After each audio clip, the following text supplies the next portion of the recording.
ეს არის სხვადასხვა სათემო შეხვედრების ჩატარება, რომელზეც ხდება სხვადასხვა პრობლემების წამოსვლა შეხვედრის მონაწილეებისგან, ხდება შინაგანი პრობლემების რანჟირება, ასე ვთქვათ, დავიწყება, რამდენიმე ერთგვაროვანი პრობლემის ერთად მოკრება და შემდეგ უკვე ამის შემდეგ ვიწოთ ხოლმე ჩვენ უშუალოდ ამ პრობლემის გააჭრაზე მუშაობას.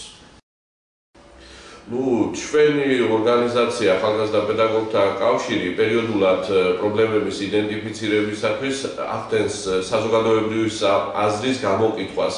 ამას ვაკეთებთ ჩვეულებრივი ადაპტირებული ხერხებით, იგივე ვიყენებთ ინტერვიუს, ანკეტირებებს, ყოფილა ფოკუს ჯგუფები ამა თუ იმ პრობლემის შესახებ, გამოგვითხოვია და ადგილობრივი ბიუჯეტის ანალიზი განგვიკეთებია.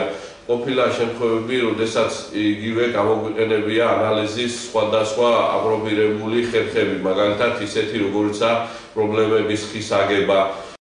თუმცა, როდესაც საქმე ეხება კონკრეტული პრობლემის გამოვლენას, ყოველთვის ვატარებთ სათემო შეხვედრებს, სადაც ვიწვევთ ჯგუფს და ცდილობთ, რომ ეს ჯგუფი რაც შეიძლება მრავალფეროვანი იყოს წარმომადგენლობითი, მაგალითად თვალისწინებთ ასაკის, თვალისწინებთ სქესის, პროფესიების გადანაწილებას.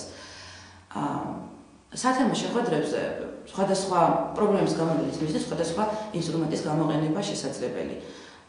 ჩვენ შემთხვევაში ხშირად ვიყენებთ ხოლმე ეგრეთ წოდებულ პრობლემათა მეფინგს, ანუ რუკაზე დატანებას, რადგან ეს პროცესი არის ინტერაქციული, არ არის დაფუძნებული მხოლოდ შეკითხვებზე და პასუხებზე და მაშინ მონაწილეობას იღებენ აქტიურად დამსწრეები, ანუ თემის წევრები,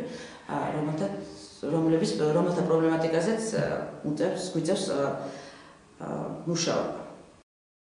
ყველაზე საუკეთესო მეთოდი არის პრობლემების იდენტიფიცირების, საინფორმაციო საშუალებებში გასული ინფორმაციების შესწავლა.